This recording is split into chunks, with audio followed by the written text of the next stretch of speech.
The Camry to buy if you must buy a Camry. Granted, I am not slobbering with lust after the Camry XSE, but I would do those 1,200 miles again in an LA minute. I drove on highways, in the mountains and even did some suburban schlepping. I camped out in the Yosemite high country, drove through remnants of a typhoon, some light rain, but it was typhoon-sourced, and hauled enough stuff for a week on the road. The Toyota Camry sucked it all up and asked politely if I would like anything else. I would not, thank you Camry.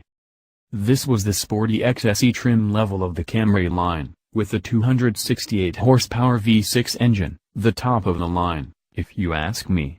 You can get an XLE V6 and go a little more luxury, or you can save a few bucks and get a XLE or SE and make do with a 178 horsepower 4-cylinder. I like the XSE, and if I were forced to buy a Camry, I'd buy this one. If you find yourself forced through circumstance to buy an eminently practical car instead of a more fun but far less practical one, get this. With some silly options that I wouldn't have ordered, mine stickered at $34,560. Dropping the blind spot monitoring, $500 and I'm not blind, in-tune premium JBL audio, $710. I do audiobooks, which require only a slim part of the audible spectrum. Toyota technology package, more beeping nannies for $750, and something called the preferred owner's portfolio, $395, would have brought that down to $32,205. Camry prices start down in the lower half of the 20s. I really liked the manual shifting mode in the 6-speed automatic transmission. Just blip it over and then back and forth to go up and down in gears. This came in handy in the mountains, especially on the downhills to save the brakes. The XSE gets a slightly stiffer suspension, too, which was appreciated in the mountains but was not anywhere near too stiff for regular driving in a straight line. The only thing I didn't like in that week was a problem I've also encountered on Toyota's full-size pickups and SUVs. The XSE's headlights are aimed too high up and blind oncoming cars.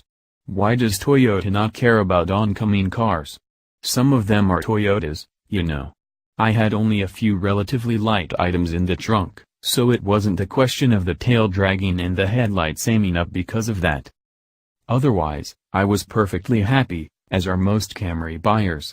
I even got 29.2 miles per gallon on one fill-up, 26.1 on another. Again, mostly highway miles. The 2GR V6 was reassuringly powerful in all conditions. Whenever I asked it to go, it went.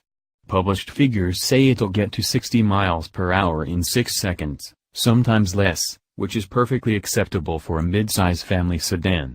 Passing on the highway was never a problem, plenty of torque for that. What else could you buy? Oh man. There are about a bazillion competitors in this huge class. Okay, 9. I counted, in alphabetical order, the Accord, Altima, Fusion, Legacy, Malibu, Mazda 6, Optima, Passat, and Sonata. Maybe there are more. Midsize sedans are everywhere. How does it stack up against those? The Accord V6 is also torquey and powerful, I recall.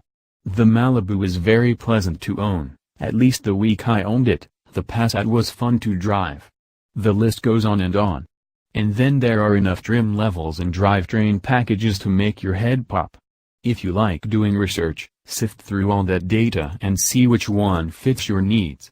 If you don't, just buy this Camry XSE. Or the Accord. Or Malibu.